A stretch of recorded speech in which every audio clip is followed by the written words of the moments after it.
She was on her knees, in the red dust, in the middle of the market. In front of everyone, the women had gathered around her in a circle. And they were laughing, not the small laughter of children who do not know better, the deep, satisfied laughter of women who wanted her to feel every word. And Amara, 20 years old, no mother, no father, no one in this world to call her own, kept her head bowed and said nothing. Then one of them stepped forward and poured a bucket of water over her head, and the chief's son was watching from across the road, and the look on his face, nobody could explain it. Not then. Not yet. That bucket of water was not the beginning. It was not even close to the beginning. To understand what happened in that market square, we must go back to where Amara came from, back to what she carried, back to the secret that slept quietly inside her chest like an ember waiting for wind. We must go back to understand why.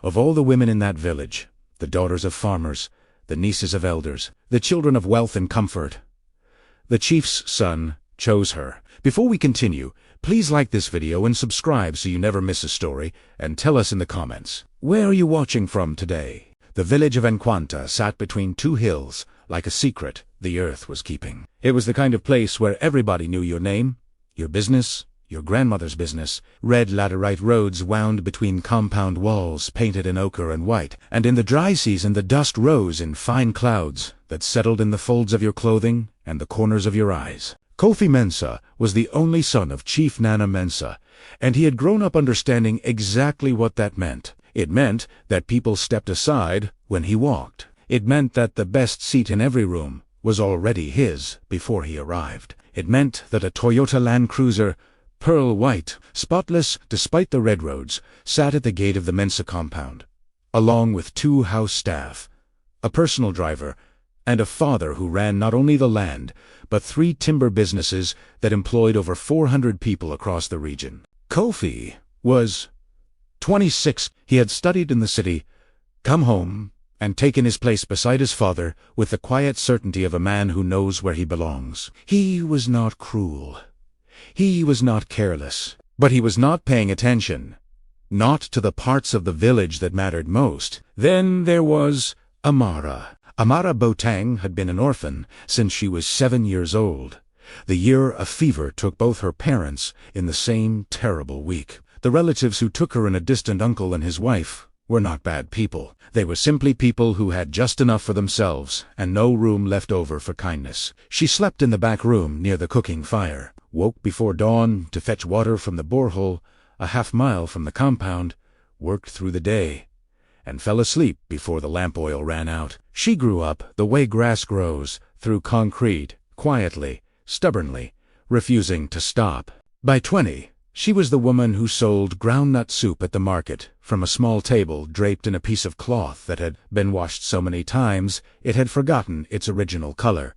She sold from morning until the soup was finished. She carried it there herself, the pot balanced on her head with a grace that looked effortless, only because of how many years it had cost her to earn it. She made enough to pay her share of the compound expenses, sometimes enough to buy a small bar of scented soap that she saved for special occasions. She owned one good dress, deep blue with yellow embroidery along the collar, and she wore it with the dignity of a woman who owned a palace. That was the first thing people noticed about Amara, not her poverty, but the strange, undefeated way she carried it, as if the suffering had shaped her but never broken her, as if somewhere deep inside her, something was still whole. The women noticed it too, and it made them angry. Not the cruel women, especially. All the women. Because a person who refuses to be broken by what should have broken them is a reminder to everyone else of every time they chose to bend. Madame Victoria Sante was the one who hated it most. Madame Victoria was the wealthiest woman in Enquanta who was not born into the chief's family. Her husband had died 8 years ago and left her with a provision store, a funeral home, 2 taxis, and a bitterness she wore like a second skin. She had 1 daughter, Abina, and 1 ambition: to see Abina married to Kofi Mensa before the dry season was over. She had been working toward this the way a farmer works toward harvests, patiently, methodically, removing every obstacle in the row. What she had not planned for was Amara, and here is the first thing that did not add up. The morning after the bucket of water incident at the market, one of the older traders, a woman called Yetend, who had been selling cloth in Quanta for 30 years, was seen walking to the edge of town and standing at the old crossroads for a long time. She was looking at something in her hand, a small folded paper. She pressed it to her chest. Then she turned around and walked quickly back, as if she had remembered something she could not afford to forget. Nobody knew what was on that paper. Not Jit. 3 days after the market, Kofi went to buy soup. This was not unusual. The market was less than a 10-minute walk from the Mensa compound, and Kofi sometimes walked it in the evenings, when the light turned orange and the air cooled slightly and the whole village seemed to exhale after a long day.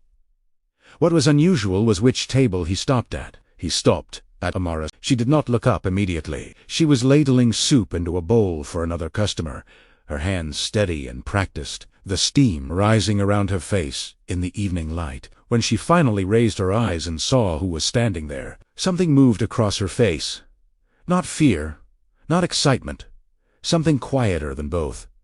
A recognition, almost as if she had been expecting this moment for a long time and was simply noting that it had arrived.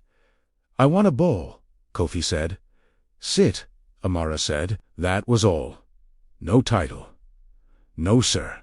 No honorific.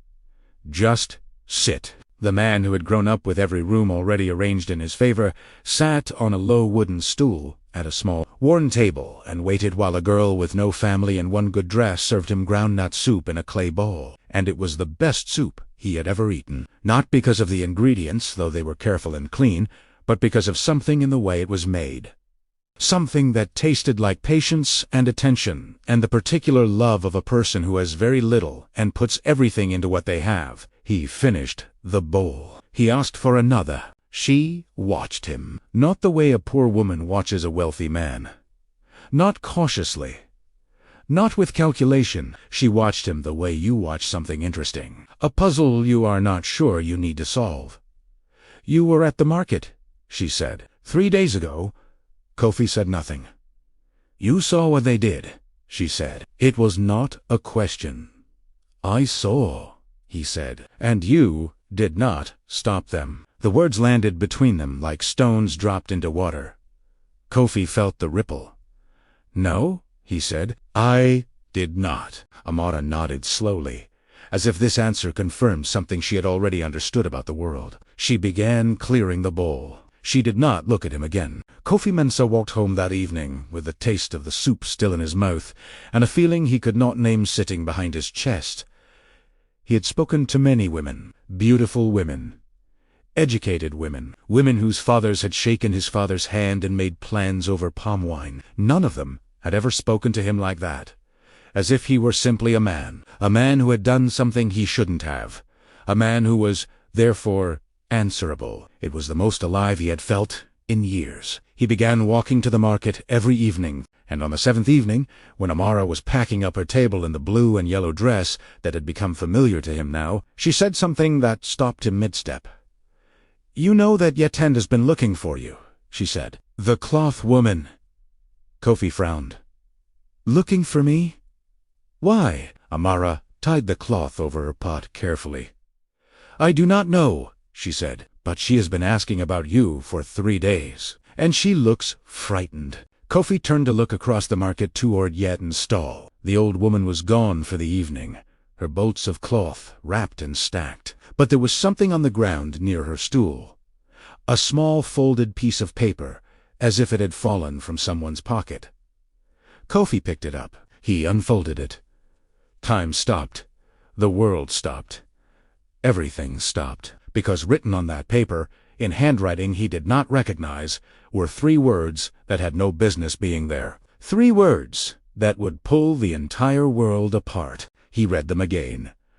Then a 3rd time. Then he folded the paper carefully, put it in his pocket, and walked home. Not slowly, not calmly, with a kind of walk a man does when every instinct in his body is telling him to run. We will come back to what was written on that paper. But first, we need to understand who Madame Victoria really was, and what she had already done. Kofi did not sleep that night. He lay in his room with the folded paper on his chest and the ceiling fan turning overhead, pushing the warm air in slow circles, and he listened to the sounds of the compound. The night, insects, the distant sound of a radio from the guard's post, and he tried to make the words on that paper fit into the world as he knew it.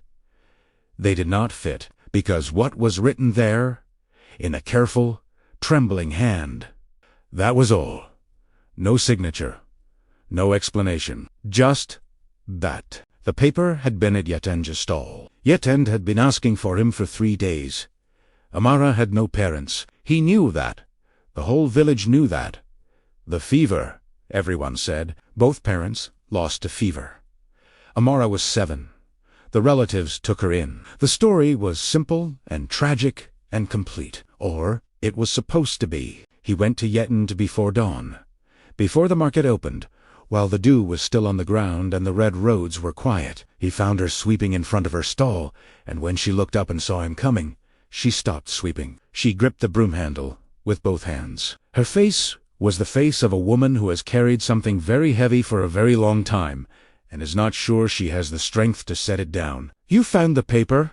she said. "I found it," Kofi said. Yetende looked at him for a long moment. Then she looked past him at the empty road, as if checking for someone who might be listening. Satisfied that they were alone, she sat down heavily on her stool and gestured for him to sit on the low box beside it. "What I am about to tell you," she said, "I have kept inside this chest for 13 years.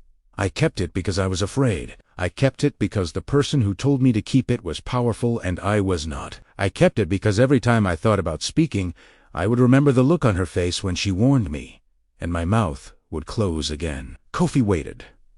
Amara's mother was not a farmer's wife from a distant village, Yetende said. Her mother's name was Ajoa Mensa. The name hit Kofi like a stone against glass. Mensa. "She was your father's younger sister," Yetende said. "Your father's blood. Amara is your cousin. She is a Mensa by blood. And she has been living in that back room and selling soup from that small table, while the Mensa family has 3 timber businesses and a land cruiser, and she goes home to sleep near the cooking fire." Kofi said nothing. He could not speak. The air had changed around him, thickened with something he could not breathe through properly. "Ajoa was sent away," Yetende continued, "before you were old enough to remember. She fell in love with a man the family did not approve of. A good man, a kind man, but poor. A man from outside the region, and when she refused to give him up, your grandfather disowned her. Your father was young then. He did not fight it. He said nothing, ailet ergo. And she went, and she married her man, and she had her daughter, and she died of fever 7 years later. Just as everyone says, only nobody says the first part. Nobody says where she came from. Nobody says who her people were." "Who else knows?" Kofi asked, and his voice came out very quietly, the way voices do when a person is trying to hold themselves together. "Victoria Sante knows," Yetende said, and something shifted in the old woman's face, a cloud moving across the sun. "Victoria has known for years. She found out from a woman who used to work for your grandfather, and when she found out, she did not tell anyone.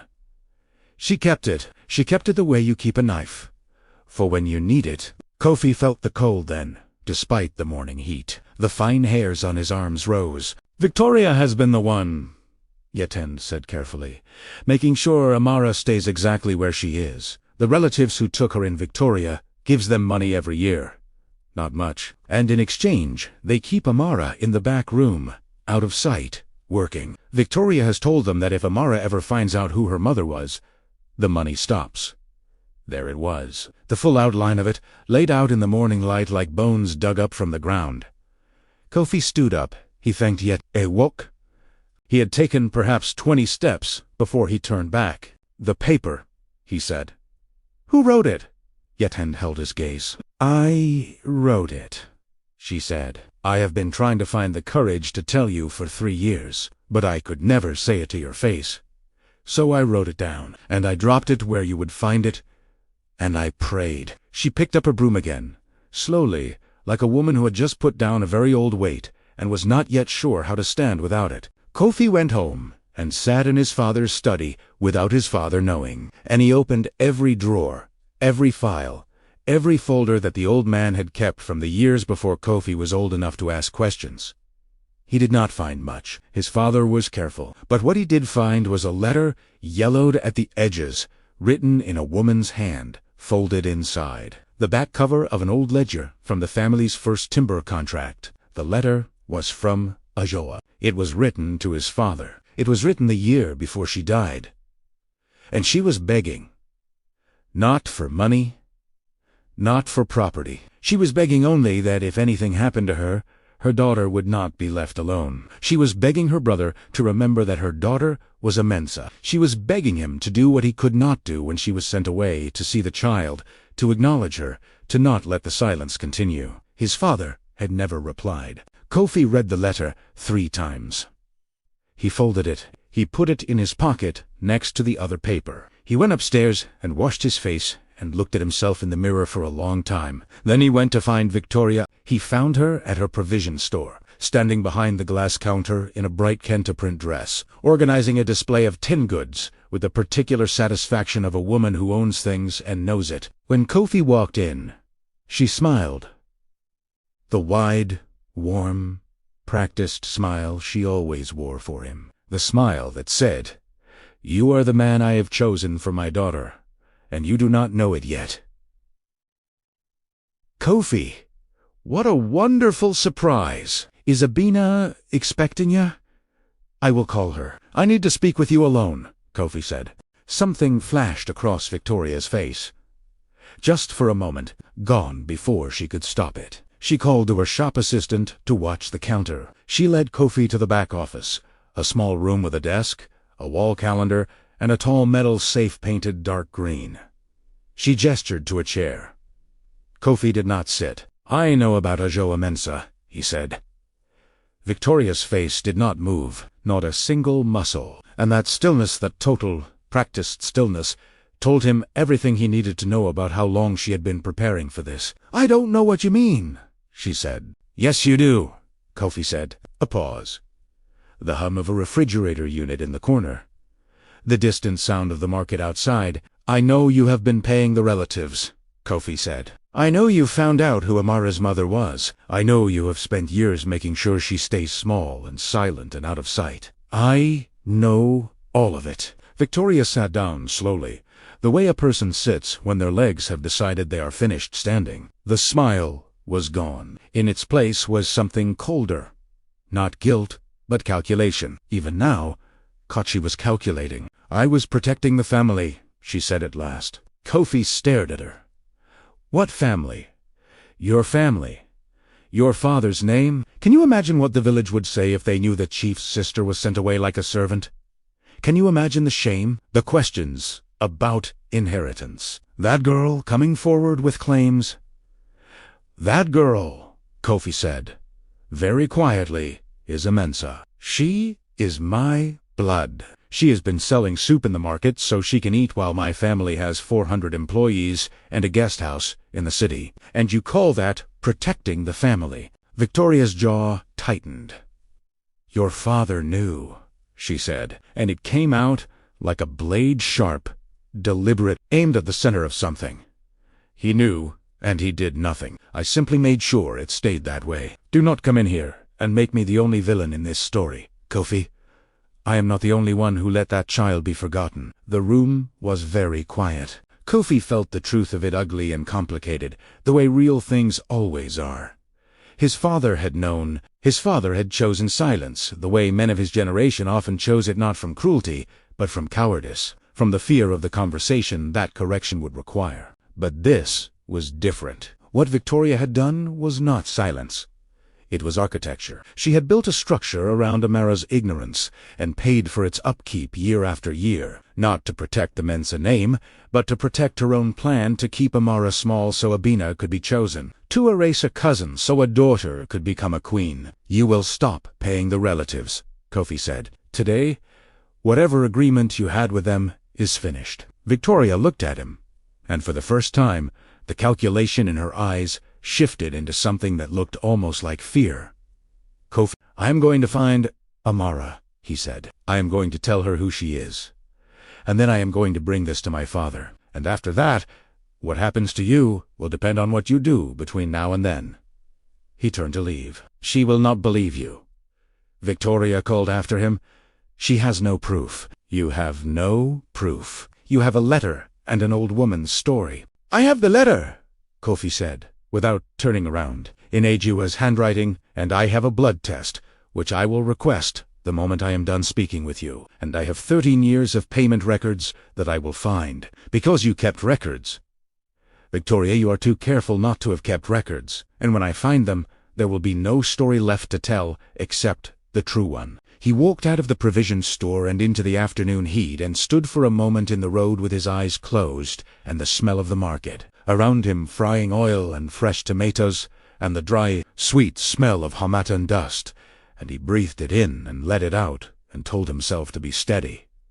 He was not steady, but he told himself to be, and that was a beginning. He found Amara at her table. The market was thinning for the afternoon, the heavy trading was done, and the women were gossiping in the shade, fanning themselves with whatever was available. Amara was stirring the last of the soup slowly, absently, her eyes somewhere far away. She looked up when Kofi sat across from her. There is something I need to tell you, he said. Something about your mother? Amara went very still. You told me your mother died of fever when you were 7, he said. She did, Amara said. Yes, Kofi said. But do you know her full name? A silence opened between them, wide and full of old pain. Amara's hands had stopped moving. She was looking at him the way you look at something you are not sure you want to see. Ajoa, she said. Ajoa Boating. Ajoa Mansa, Kofi said. There are moments in a person's life that do not announce themselves. They arrive the way morning arrives.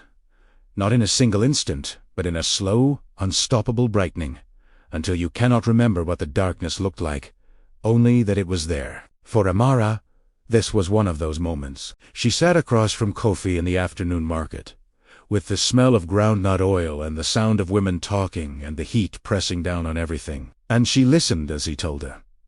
He told her all of it, slowly, without rushing any part of it. He showed her the letter. He watched her read it in her mother, his handwriting words, addressed to a brother who never answered. A plea from a woman who knew she was running out of time and was trying to build a bridge for her daughter across a river she would not survive. Amara's hands were shaking by the time she finished reading. Not from weakness, from the pressure of something enormous trying to move through a body too small to contain it. She set the letter down carefully on the cloth of her table. She looked at the market around her, at the women who had laughed at her, at the children who had called her names, at the road she had walked every morning before dawn with water on her head, and she looked at all of it with new eyes, or rather, with the same eyes. Only now she knew the whole picture, and the picture was both bigger and more terrible than she had imagined. I want to speak to Victoria, she said. Amara. I want to speak to her, she said again. Quiet, certain. Not angry, not yet. Something beyond anger. The kind of calm that lives on the other side of anger, after the fire has moved through and left only clarity. They went together, Kofi and Amara, to the provision store as the late afternoon light turned the dust in the road the color of copper. Victoria was still there, behind the counter, and when she saw them walking in together, something crossed her face. A brief, involuntary crumbling before the mask came back up. Amara walked to the counter and stood before her. For a long moment, no one spoke. The shop assistant pretended to count something. The refrigerator hummed. Outside, a car passed on the road.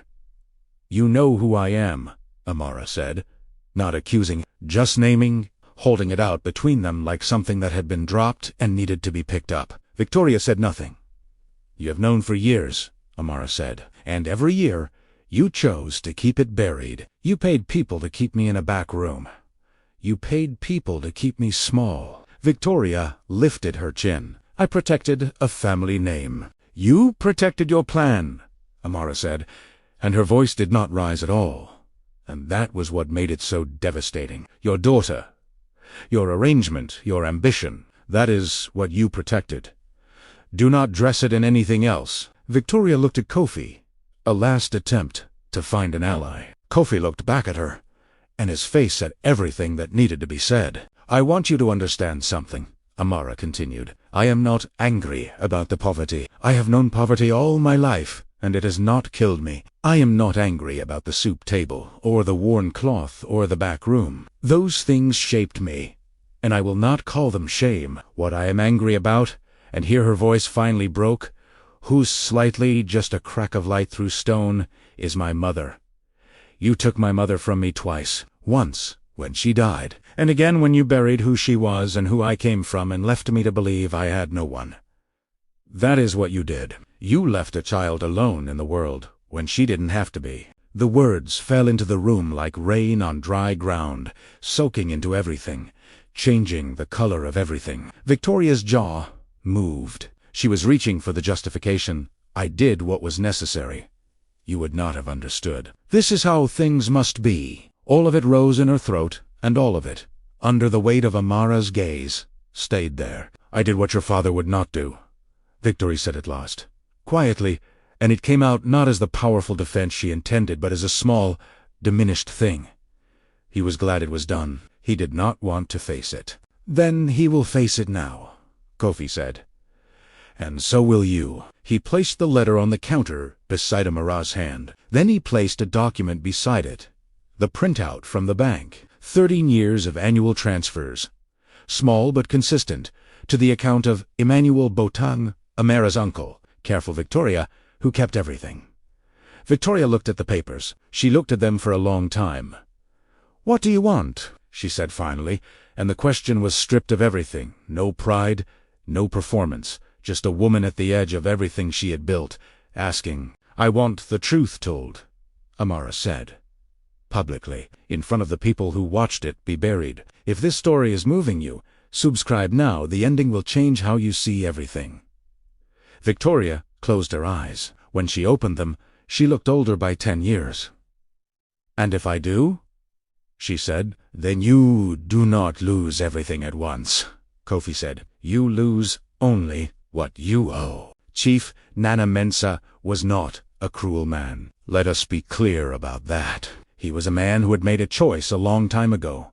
The choice of silence, the choice of peace over justice, the choice of keeping the surface smooth at the cost of what was buried beneath it, and he had spent 20 years not looking down. When Kofi came to him that evening with the letter and the evidence and the truth laid out with the precision of someone who had been careful precisely because he loved his father and wanted him to understand rather than simply be accused, the old man sat in his study and read the letter from his sister, his sent-away sister, his Ajoa, and he did not speak for a very long time. When he finally spoke, his voice was like the voice of a man emerging from deep water. "She wrote to me," he said. "I know," Kofi said. "I received it. I read it." The chief set the letter down on his desk with both hands, carefully, as if it were something that might break. I did not reply. I told myself I would, when the time was right, when things settled, when there was a better moment, and then the fever came, and there was no moment left to wait for. A silence full of the weight of 20 years. "She is here," Kofi said. "Ajoa's daughter. She has been here all along. Her name is Amara, and she sells soup in the market, and she is a Mensa." The meeting was called the following Sunday, not in the chief's court, in the open market square, under the great neem tree where the community gathered for important announcements, where every voice could be heard, and no one could later say they were not present. Madame Victoria stood at one side of the gathering, her daughter Abina beside her, neither of them speaking. Yetand was there, the cloth salar straight-backed and quiet, holding the hands of the other traders she had spent 30 years among. And Amara was there, in her blue and yellow dress, the one good dress she had washed and pressed the night before with a borrowed iron, standing beside Kofi in front of the whole village that had laughed at her and turned away and called her nothing. Chief Nanamensa spoke slowly and without flinching. He named Ajoa. He named his own silence and called it what it was. He announced, before the assembled people of Enquanta, that Amara Botang was Amara Mensa, his niece, his sister's daughter, a member of the chief's family, by blood and by right. He announced that Victoria Sante had knowingly suppressed this truth for 13 years and had paid to maintain that suppression. and that as a consequence, her 2 market stalls, which operated on licenses approved by the chieftaincy, would be suspended pending a formal community review. And then he turned to Amara and said the 5 words that she had been waiting for all her life, without knowing she was waiting for them. "You are not alone, child." Amara stood very still. The market square was full of people, but it was completely silent. The kind of silence that a crowd makes when it is trying to hold space for something it knows it will remember. The neem tree spread its shade across the assembled faces. The afternoon light was soft and golden, the kind of light that makes everything look like a memory even while it is happening. And then Amara's shoulders dropped, just slightly, just a fraction, and she let out a breath she had been holding for 20 years. Kofi reached over and took her hand. He did not look at anyone. He looked only at her, yet and was crying openly, without shame. The tears running into the deep lines of her face, her chest moving in slow, heavy waves. The women who had laughed, most of them were quiet, their eyes cast down, their hands folded. Not all of them would apologize. Some of them would not have the courage, but they would remember. They would carry the image of this moment for the rest of their lives, and it would work on them in the dark hours, when a person is most honest with themselves, and it would change something even in the ones who never said a word. The chief declared it clearly, so that every ear could hear, and every mouth that wished to repeat it would have the exact words. A person's origin is not washed away by water. The blood does not forget, even when the names are hidden. What belongs to a person belongs to them, and time cannot take that away. It was not poetry. It was simply the truth, spoken plainly, in the open air. And it was enough. 6 months later, the rains came They came the way they always did, announced by 3 days of strange, bruised clouds, and a shift in the air that the old people could smell. And when they broke completely, generous and loud, the red roads turning to dark rivers, and the leaves washing green overnight. Amara was not in the back room near the cooking fire when the rains came. She was in a room in the Mensa guest house, a room that had been prepared for her with the quiet care of a family making amends 1 act of kindness at a time. It was not a large room.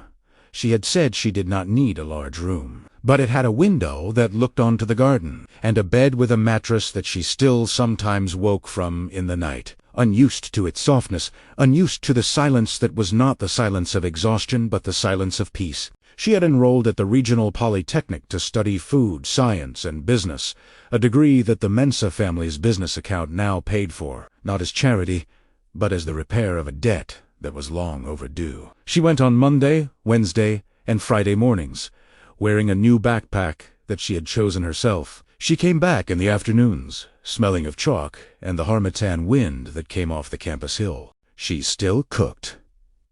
She cooked for the compound, for the house staff, for the driver, sometimes for the chief himself, not because she was required to, but because cooking had always been the language in which she expressed what she could not say in words: love and competence, and the refusal to be diminished. On Saturday mornings she still set up a table in the market. A better table now, with a proper cloth. People came from the next village to eat her soup. Chief Nana Mensa spent the rainy season differently than he had spent any other.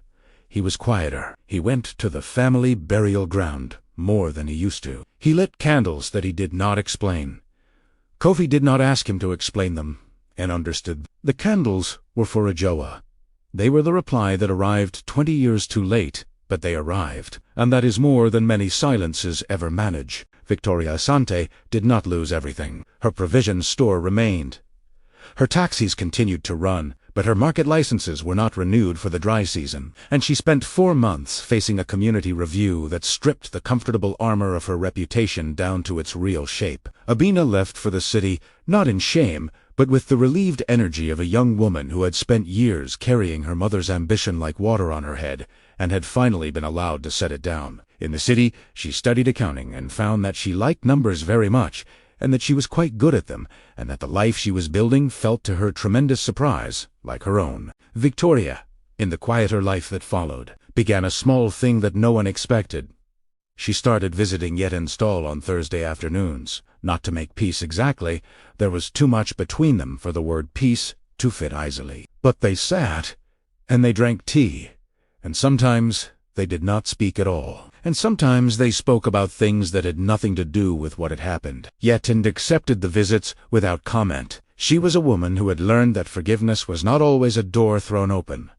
Sometimes it was a window, opened slightly, to let the air begin to change. Kofi asked Amara to walk with him one evening in the 7th month, on a road that ran along the edge of the village and looked out over the valley that turned purple at dusk, the hills going dark against an orange sky. They had been walking many evenings by then, talking, learning each other the way people do when they are not in a hurry and the world has given them, unexpectedly, time.